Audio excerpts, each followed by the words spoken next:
Hello, everybody. It's Dave Neal, stand-up comic and host of Bachelor Nation News. Bachelor Clayton Echard was on Bachelor Nick Viall's podcast, Viall Files, and we're going to do a recap, share some notable moments.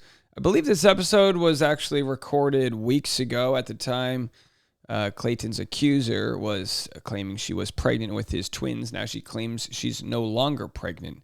I'm not sure if they get into that, but we're going to follow it right now. Follow me on Instagram at DNeals. If you enjoy our coverage and what we do on our channel, you can join the Patreon, patreon.com/Dave Neal for behind-the-scenes bonus content. And also Bachelor Rush Hour, the morning podcast and afternoon podcast of all of your entertainment news. All right, I've got literally 10 different clips. We're going to play them all. Some of it might be disjointed, but I'm going to try to get our way through it. Have a listen. My character has been attacked once again. I've had now 2 false accusations, which most people don't have one in a lifetime. I've had now 2 in 2 years, and I just don't feel that it's fair. And I've stayed quiet. I've tried to let the truth just come out, and it kind of has, but I didn't realize what I was up against. And of course, as I play these clips, you have to know Clayton Echard is going on Nick Viall's podcast out of necessity. It's a large podcast. Nick has been very critical of Clayton, and yet it's more important that he goes on that podcast to protect his own name and image. There will be mentions in this recap of them omitting my name, censoring my name from the conversation, which is fine. Well, it's not, but we'll have a different video about this. 2 months ago, when I spoke with Clayton Echard, here was his comments on responding to the treatment Nick made about him. You didn't handle yourself to the best of your ability. And because of that, now people have something to say. And there are some people that are just speaking to speak, and they don't have really, there's nothing backing their arguments. They just are producing hot takes.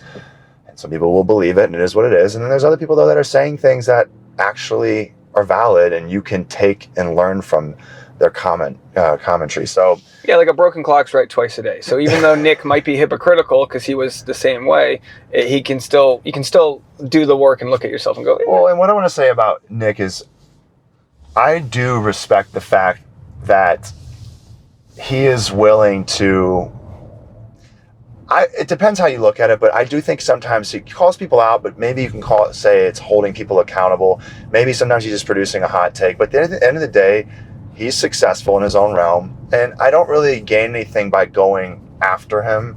Are there things that he's done that I don't like? Absolutely, 1,000%. There's some hot takes or comments he's made where I'm just like, dude. But what's tough is that you can be in his position, and we use him because him, Caitlin, a few are like top. And then we talk about the fact that they should know what Clayton's gone through, and yet they've criticized him. And there's been little pushback when people like Gabby Windy were kind of victim shaming Clayton to be like, I would have handled it differently. Like there was definitely like a mockery made of Clayton, and he is the victim here of a very, very sad situation. This was 2 months ago. I've had to delete about 20 minutes of this interview because there was a lot of ongoing litigation. With Clayton's permission, I'm going to air that this Saturday back on the Dave Neal Show. Although we've learned a lot of information since then, it'll still be interesting to hear. We've been covering this for the better part of 4 months, all of September, October, November, December, now January. So about 4.5 months here. And Nick has known the truth of this story. He's talked to Clayton ad nauseum in the background and known the truth, but it isn't until now, from the safety of, the story coming to its close, that Nick gets the interview, which to a lot of people, that's like good that he's got the interview, but also if no one talked about this story could have ended very differently. All right, so let's go to 2148. Again, we're going to jump around a little bit. Lots to get to here. And enter into your life. She reached out to me on LinkedIn. I just got my real estate license, and she popped up in my inbox and said, hey, I've been trying to get a hold of your brokerage. I really want to buy, some investment properties, and I just saw that you joined this group. I haven't heard back from anybody, so I wanted to see if we could have a conversation. All right, so that's proof that he was targeted. I mean, she literally reached out to him, found him, and we were always wondering, like, how did she know? She always claimed like, she didn't watch The Bachelor. She targeted him. Exactly. And so she comes over, and we hook up. But this is the important part to explain. Please. There was no sexual intercourse. There was no penetration. She performed oral twice on me. And of course, she redacted that information when she went to the press. She said they were intimate. She redacted the information that they never had penetrative sex. It's important that I state that because, again, this individual is now claiming that she's pregnant with my twins. How do you get pregnant if there's no sexual intercourse? The old turkey baster, you know what I mean? That's how you do it. Now, she claims that they were grinding or something. I mean, hey, sometimes you grind, but it doesn't seem like that was the case here now that we know she's no longer pregnant, or if she ever was. Car, I said, hey, I messed up last night. I was like, that wasn't professional of me, for one, as you know, it's someone that's going to be your realtor. I was like, I crossed that line. I said, if you know, you're not feeling comfortable, I'm happy to push you over to one of my other agents. I was like, you know, again, he mentions that it escalated from a work relationship after they started flirting. He had an edible. She sent some risque photos. And next thing you know, blowjob babies were born, or at least, you know, whatever the story was born. That was on me. And I said, also, I just want you to know, like, that was just a one-time thing. You know, I'm not looking for anything serious. And I feel really bad because I should have told you that before we, you know, engaged in sexual activity. I said, you know, so if you feel like you possibly felt used because of that, I totally understand. I'm just really sorry. She just, that's mature. Yeah, I'm trying to grow up. So I say that, she breaks down in tears right away. I'm like, that's weird, because I just met this person. And then she said, you know, I just thought we had something really special. Would you be willing to like give this a chance? I think that we could really be something special. I said, no, again, that was a one-time thing. I'm sorry, but it's not going to happen again. She's crying. She's like, please give me a chance. And I was like, no, I can't. You have to understand. So they hooked up one time. She's in tears. She wants him to be her only realtor. You can start to see the financial manipulation. There's money involved. There's respect, and there's dignity involved. There's emotional coercion already from the beginning. Intelligent. She actually is very smart. I'll give her credit. She's very smart, which is why she's so dangerous, because she was throwing real estate terms out, and I was, you know, month in, and I had no idea what she was talking about. And I told her, I said, hey, I just started. The things you're saying, I mean, I'm Googling right now. I'm trying to learn as I go. I'm talking to my broker. I said, but you know, you're very well versed in this. And she was, and I was impressed. And so the way she was speaking about real estate, I'm like, this is someone who's definitely serious, because she's talking about all these things that I just went through, all, you know, the realtor school and all this, and they didn't teach me a lot of this stuff. It was very unique. And so I was impressed, and I thought, okay, this person's for real. And she sent me over the proof of funds from the lender, and I'm like, this is legit. So she said, I want to send over these offers. And she said, you know, at the time, what I thought was a little odd was, she goes, do I need to sign something to, so that you're my realtor, like that we're working together?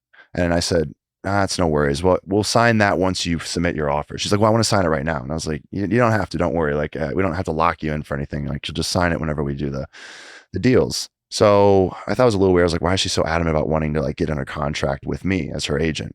But I was like, whatever. She's just really excited. So then she's like, can you submit the offers? And I was like, yeah, I'll go ahead and submit them. And I said, I'm gonna send them over to you. You got to sign them, and then let me know, like, when you get them, we'll talk through it on the phone, or we can meet up in person. She sends them back right away. She's like, good, signed. I was like, did you read them? Like, that was less than a minute, and that's like a 10-page document. She goes, I trust you. I was like, okay. She said, let me know like what they say. I said, okay. She swallowed the information really quickly. She was able to quickly absorb. And then she sends me a text. She says, just was thinking about everything that happened. And, you know, I just really don't know if I can move forward with you as my realtor if you're not going to give me a chance. And I said, is this right after she signed those documents? It was within like a few hours. Yeah. All right. So we begin to see the coercion there, the financial control. We have a legal contract. She, of course, reports him to whatever the agency is, because he had a fiduciary duty to, you know, all these types of things. We start to see it all play out. Bid in a commission for you, had that closed.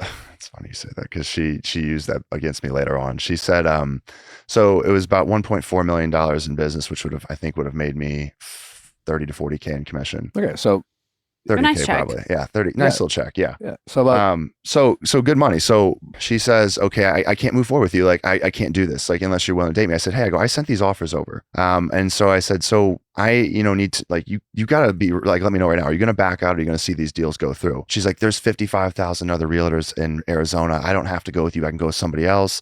If you're not willing to give me a chance, then like, I just can't do this. All right. So obviously very obvious what's going on here. You know what I mean? There's some attachment disorder happening. There's emotional and financial manipulation. I can't move forward. I said, you know what? Then I'm not going to represent you. And she was just like, well, no. Okay, I'm sorry. Like, I'll give it a chance. I said, no, I don't feel comfortable. Like, I'm done. We're not going to do this. I'll forward you to another agent and my team. She's like, no, I don't want to. I don't even know what to do. Oh my gosh, I'm panicking. Like, what's the status on the deals? I said, don't worry about the deals. I said, I will forward them like right now to an agent, and they will just literally put their name on it, and then they'll take all the same terms. You'll pick up right where you left off. And so Clayton, for a $43,000 commission, was like, look, it ain't worth the money, bro. And I get it, because obviously he spent a lot more than that in regards to what comes next. I mean, you've never... And I'm a guy that like, is just like, I don't know. She's claiming it. Here's a positive pregnancy test. So she's like, we need to hang out and talk. And I mean, yeah, I've gone down mental rabbit holes when I was a teenager, from like going to second base with girls and then panicking, being like, what if she got pregnant? As guys, we can psych ourselves out. Yeah, but certainly. Also too, I'm getting an email from this woman with a positive pregnancy test. Right. There's that. So you're trying to figure out. So I'm like, well, you're taking her at her word. Again, I'm taking her to work, because at this point, I'm not aware of what I'm dealing with. So I'm like, I did. Oh my gosh, like how? So then she goes, well, since I'm pregnant now, I'll take abortion medications, but I'll only do it if we date exclusively. So this is the part we've heard over and over, this idea where it was in writing. If they date exclusively, she'll take the medication, which is what she said to Greg Gillespie. And of course, after taking the medication with Greg Gillespie, she then convinced him that he coerced the abortion. So that seems to be the next play here. But yeah, it gets wild. Some of the accusations made, and again, we're only beginning. This morning, and I'm definitely pregnant. So I said, yeah, actually, I have one. Can you take it? So she takes it, and it comes back, and there's 2 lines, and I'm like, damn. Does that mean she's pregnant? For that test. It was a very faint second line, but yes, it showed pregnant. And I was like, wow. I'm like, okay. Now, did you make her pee in front of you? Did you give her privacy? I made sure she didn't bring anything to the bathroom. So unless there was, again, I know this is getting crazy, but unless there was something up there that she pushed up her body, which again, like, it sounds crazy, but the more I tell you, like, it's not how you would believe anything. Yeah. At this point, Clayton, I mean, when you do performance enhancing drug tests, they watch you pee, because you could have a catheter of someone else's pee, and it sounds crazy. She could have had anything from, there's other substances. I heard apple juice and even Diet Coke. We love a good Coke Zero, but different ways to trip a test. Obviously, if you have enough HCG in your body, which could be from fertility treatment, or even if you take like a big Monster Energy drink of HCG that's used for, horse fertility and things like that. I mean, who knows why that test tested the way it did? Yeah. So, but I felt pretty good at that point. I'm like, she didn't bring anything to the bathroom. And so I'm looking at it, the 2 lines show up, and you're like, holy shit. I'm like, she's pregnant. She is, like, wow. And she's like, well, you just like, so where do we go from here? I'm like, yeah, I'm sorry for like not believing you. And we can keep an open line of communication, and I'll definitely be there for you. And we'll just go from there. And so the next day she's like, I really want to like try to give this a chance between us. Like, now that I'm pregnant and you saw this. But I said, I go, hey, I can't give us, like, I'm not willing. I don't want to date you. And of course, so Clayton here doesn't change his mind for the sake of dating her, which some other previous men tried to play both sides. We're going to have more court papers tomorrow from man number 1. Man number 1. That's right. At least, so we know Mike, Greg, Clayton. Those are the 3 that we know of. There's an Andrew floating around, the guy who created Uber. There's like, Dean Lewis is singing song. There's all these other guys, professional athletes, Olympians. I mean, there's a lot of other men that are now introduced into the story. We don't have their story yet, but either way, Clayton doesn't know any of this until it all goes public. Shocked me. And I'm like, wow, like that's not what I expected you to say as the mother or as anyone that's reasonable. So I go, okay. So I get off the phone. I'm like, that didn't work.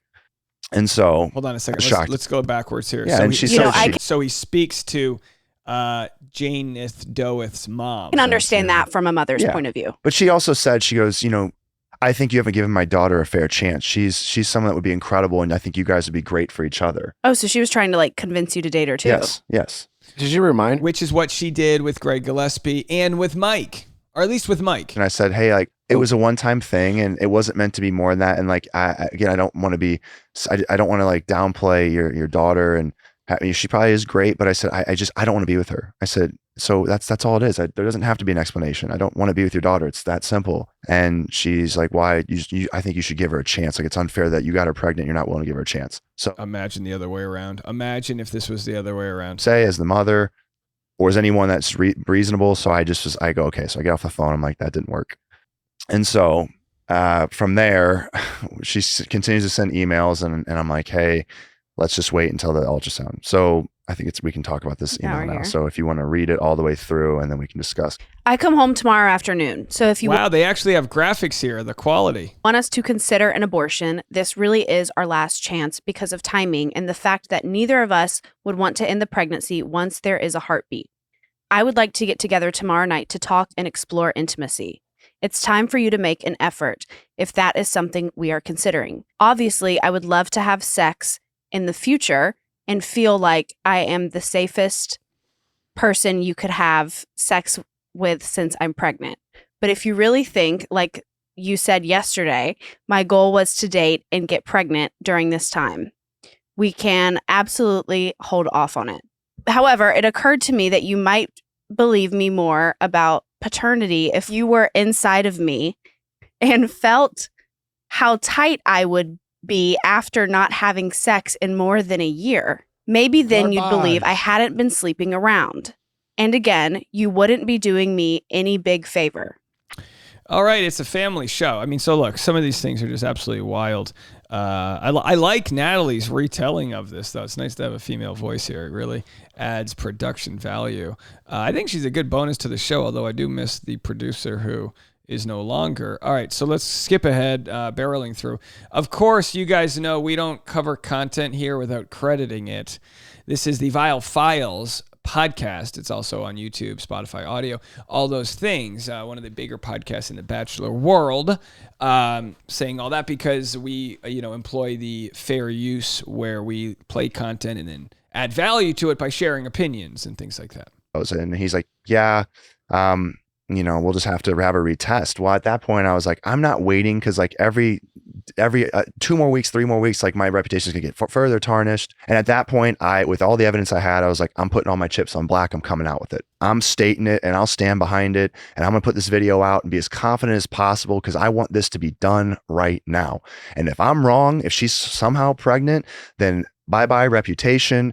I'm done. My social media, all of that influencing gone out the. So that's where he says he stakes his name to say, I'm not the father. And again, I've refuted anyone who says, oh, the way he covered it, like none of us know. Clayton tried to apologize to me and say, the way I went about it was wrong. Clayton, you're the victim here. I'm not judging you for the way you went about it. Can you imagine if there was a lady who was a victim of some wild hoax and she's like, all right, I'm actually vindicated. We wouldn't be like, hey, the way you're handling this is wrong. He's the fucking victim here. Situations. Okay. Now at this point, I'm, as this is all out, I'm now talking to the last guy. Him and I are buddies now. He's a great guy. Greg. We're friends. Expecting to see them this weekend, actually. And his wife is due to give, his girlfriend, Greg's girlfriend, is due to give birth next week. Very excited. Beautiful family they're going to have. Okay, well, you found a buddy. So then the third test comes back. But at this point, I was brought into court. And so I had to kind of keep mum because she filed for a parenting plan. By the way, he says he had to keep mum. This is when I interviewed him, and that's why it was taken out, because he was going back to court and didn't want to blow his case by going to do interviews. So she then serves it to me. First off, I go to Miami. She tries to serve it to one girl that and I'm backtracking a bit again. Like this happened all before that. Like she served this when it still hadn't went public. She tries to serve it to me.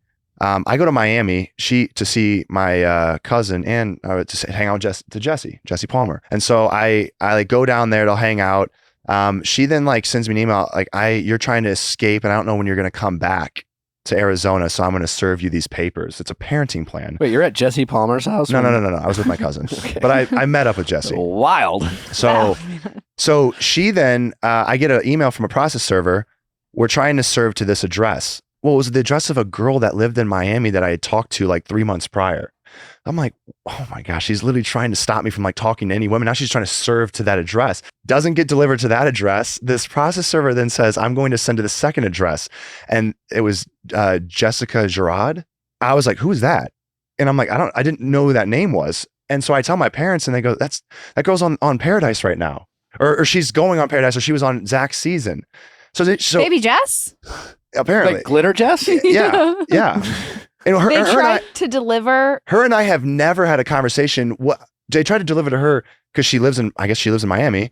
And so this individual decided to try to serve the people that she thought I was like in Miami trying to see these girls just to like have paternity papers show up to their doorstep. Did Jess get served these papers? I don't think she got served either. Did you ever talk to Jess about No, this? I've never talked to her. So so everyone's like, well, why would she try to serve to her? I went on a podcast with like Joe, Grocery Store Joe, and they said like, who would you find interest in if you were to go down to Paradise? And I said her. And of course, we discussed it. There's going to be a dating room or this and that. Of course, that was a completely different story as we discuss all aspects of the show here. All right, 141.12. That's the key here. Everyone says go to 141.12. So we're going to hear the moment where Clayton credits our channel. It's fake because that pops up and I got to explain the whole story to them. And do you have are you being represented right now? Now I'm being represented. Okay. Yeah. So after I kind of got Why did you decide to represent yourself for that? Because I felt that, well, one, that's a good question. And by the way, Nick's a little condescending here. This gets to the point where like, why didn't you do this the right way? You know what I mean? I understand the question, but it's like, this is where you have to tread careful. I just bought a house. So I'm cash poor right now, but I bought a house. I sunk all my money into it. And I don't got much left in the tank right now from a cash standpoint. So when she starts bringing all these things into the court, I'm like, lawyers are expensive, $650 an hour for a lawyer.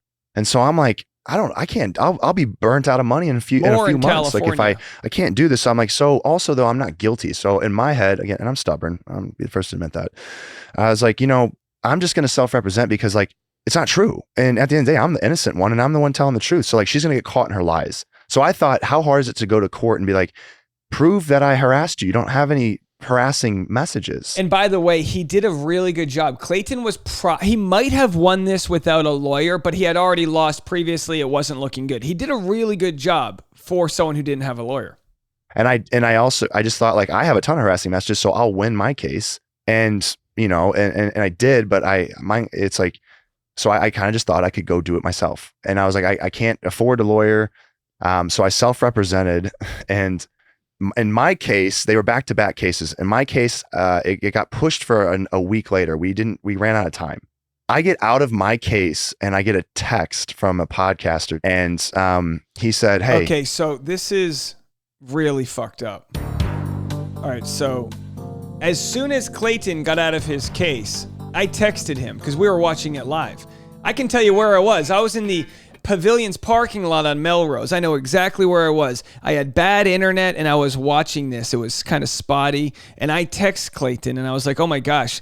And again, I've shared this story multiple times publicly. I was like, dude, you did a great job out there. And he was like, were you in the courtroom? And I was like, bro, we all watched. And I was like, we're going to raise money to get you a lawyer, but you're doing a great job here. Now, I'm forced to message Nick as soon as I upload this video to ask him why he felt the need creatively to cut me out of this story where clearly I trust Clayton's loyalty, and he said my name here and it was cut out. And we'll have another video about that, and I'll let you know what Nick says as to why. Text from a podcaster, and he said, hey, you did a good job today. And you represented yourself well. And I said, what? I go, how do you know? He goes, I watched it. You did really well. I said, what do you mean you watched it? I'm like, what do you mean? How'd you watch it? He goes, oh, you don't know? He goes, it was live streamed online. I'm like, what? He goes, yeah, man, you should have probably had a lawyer, but like you did pretty well. And I'm like, what are you talking about? He goes, oh, it was all over Reddit. You should go look. I go look, boom, like live streamed. They live streamed my injunction. Who live streamed it? The court. they just put it up on. I didn't know it was going to be live streamed. She didn't know it was going to be live streamed. And this is where she had the prosthetic belly, we believe. So, but basically the judge is like, we still have to get through half of the court case, so we'll come back in a week. Well, in the interim, at that point, everyone on Reddit's like, Clayton, get a freaking lawyer. What are you doing? Then I talked to this podcast and I was like, I don't have the money. Truthfully, like I'm cash poor. Like I'm cash poor right now. So they raised a GoFundMe and it got me enough money. And so then I hired representation. They came back the next week. We won the case. I got my injunction. Boom, shuts her off. She can't come after me. Meanwhile, this podcast is pushing all this stuff out. She's going after him. And, I'm like, I'm just going to lay low and hopefully like the court will do its, job and justice will be served. She went after him? Went after him for pushing out that when the test results came back for a third time and there was little to no field DNA, he came out with it. So now he's pushing out and I'm staying quiet because, my lawyers are saying, hey, just stay out of the line of fire, and it's still getting out there. Someone else is pushing it. So just step back. And I was like, all right. So I just stepped back. And so they, then all of a sudden now. If anyone wants to take this moment and donate to the Patreon, you're more than welcome to patreon.com/Dave Neal. I will be going live right after this video to give my unfiltered take on what the hell is going down here. Link in the comment section. We are here at present day. And in the last few days, she comes out with a article and she's claiming she's the victim of cyberbullying. And she's like, as you all know, I became pregnant with the Bachelor's twins. And she writes this whole thing about how I've been cyberbullied. And she's playing the victim. And it infuriated me because the case, I thought that by now the case would have, the court would have prosecuted her. I just thought that they would have went after her and said, well, they subpoenaed her for medical records. I thought after I explained myself in court for when I got my injunction, I tried to push in as much as I can about I haven't ever seen an ultrasound. I haven't seen, or not one that's her. I have a fake ultrasound that she sent me. It was from a YouTube video, but the court is very procedure based. They're not about right or wrong. They're about, you came here for an injunction against harassment. Therefore, we are here to rule on whether or not she harassed you, not whether or not she's pregnant. So makes sense. They're very procedure based. So I thought, well, once this all gets out, people the court will eventually see that, this will get out to the public and then the DA will pick it up and then they'll basically go after her. No, it didn't happen. I reach out to the police. I thought, I'm like, hey, can you guys go after her and criminally prosecute her? I have proof of perjury and medical fraud. And they're like, we can't really do anything about it. You need to take it to the court. So I sent a message or a letter to the DA. They sent me a letter back. File with the police. I'm like, well, the police said not to file with you guys.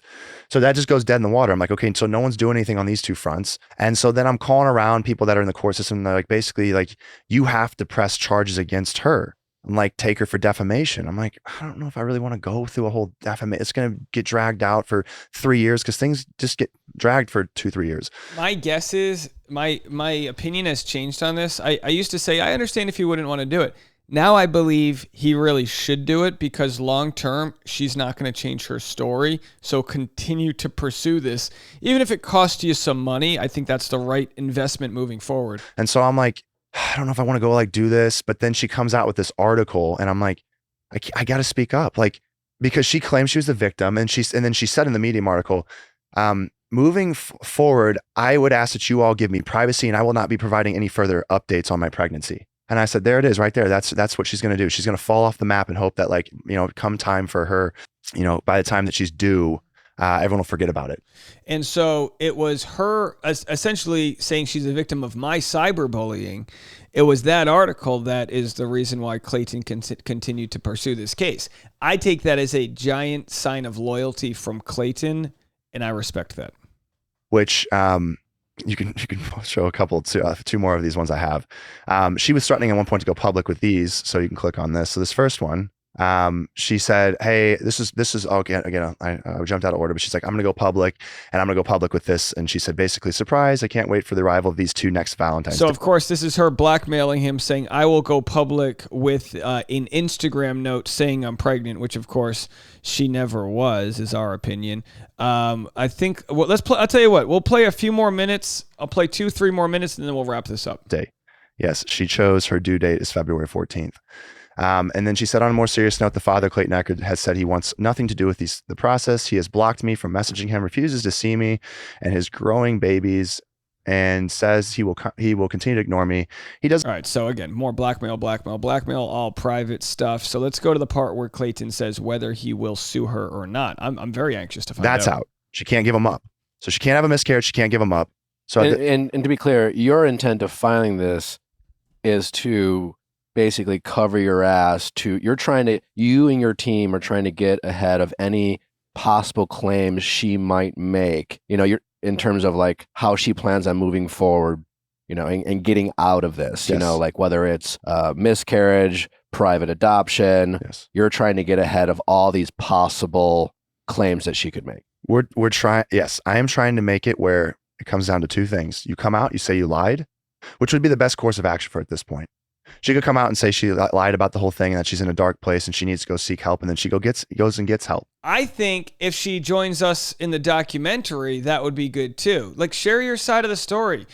You're the victim in some ways of mental issues. Maybe there's other issues you're a victim of. I'm talking about Jane Doe here. She's hurt people, right? So if she gets the help she needs and realizes big pharma messed with her antidepressants or whatever it is that they say. I don't, she had a traumatic childhood, a brain injury, whatever it is. Tell this story. Fess up to it. And you know what? I won't sue her. I'll tell her. I know she's going to listen to this. So like, you do that, I will move on and forgive you, and that's it. Like, I think it's just really hard, like from a woman's perspective. Like, obviously, we always want to believe women, right? Like when they come out and they say something, I think it's really hard for us to be like, well, they're lying, because we've been conditioned, I feel like, that way. And so it's really hard to think that someone would do this, because it feels like it sets women back so far. And I understand that feeling, but it doesn't have to. We can continue to believe women, just, also look at evidence and, things like that. Progress we've made. So it's really hard for me to believe that this woman could go this far and do this. And there are so many women who can't have children and who do struggle with all of these things, that it's like, it's really disgusting if she is lying. This is like, it's really hard from a woman to sit back and like watch someone do this. Yeah, you make a really great point. And I had that discussion with somebody that was a state representative. I asked him, I said, is it possible to get the courts to go after her? I said, why? I don't want to have to be like, I don't want to get invested in another court case. Like, why would they not go after them? And they basically said what you just said.